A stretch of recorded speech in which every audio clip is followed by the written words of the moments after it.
Hello students, this is Father Avinash Rodriguez and I welcome you to the second part of the geography lesson of the 5th standard.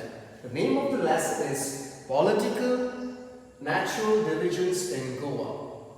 We all know Goa is a beautiful land, and Goa, this land, is naturally divided into 3 divisions, namely the lowlands, the plateau region and the mountain region. So we have 3. Alright.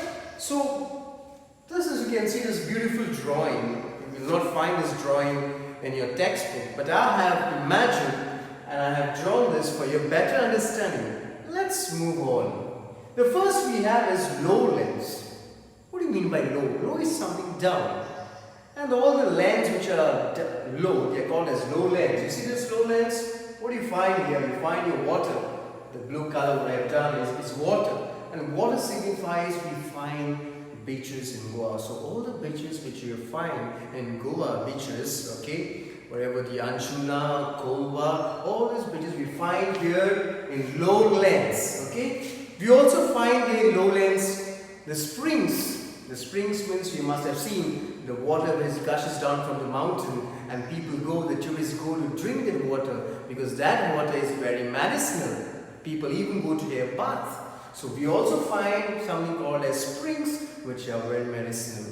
Okay? And for example, we have close by here a medicinal spring, a spring which is known as Pamurin Pamurpa. Okay? So if you want, you can visit that place. So this much you can learn from here, students. Of the first lowlands is we find the beaches, okay, and there are springs which are medicinal, okay, medicinal waters, for example, okay. We have the second region, the division that is called as plateau region. What is called? Plateau region.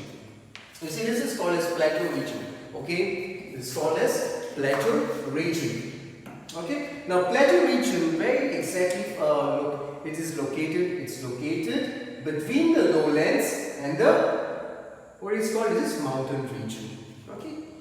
Now let's focus on this plateau. Can you see this drawing? Okay. Now students, when the people build houses, they get stones. They are called as laterite stones. In the local language, it's called as chamba, and sometimes you can call it as chire, those red color we see. Okay.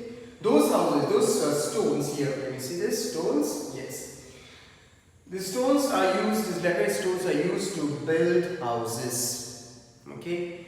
Secondly, these also they are used for building compound walls. This is a compound wall. Okay. So mostly you can say, students, the plateaus which are there, we find these laterite stones. It's slightly little top. Okay. We find these plateaus, and what we find in plateaus are those called as laterite stones, and this locally is known as in our language called chamba. Sometimes we also call it as chire. Those laterite stones are used to build houses and also compound walls. Now in plateau, students, there are lands which are a little higher.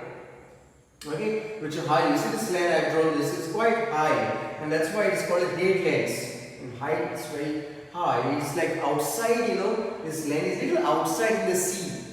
Okay, it is also called as tablelands. And sometimes on these lands you find lighthouses are built.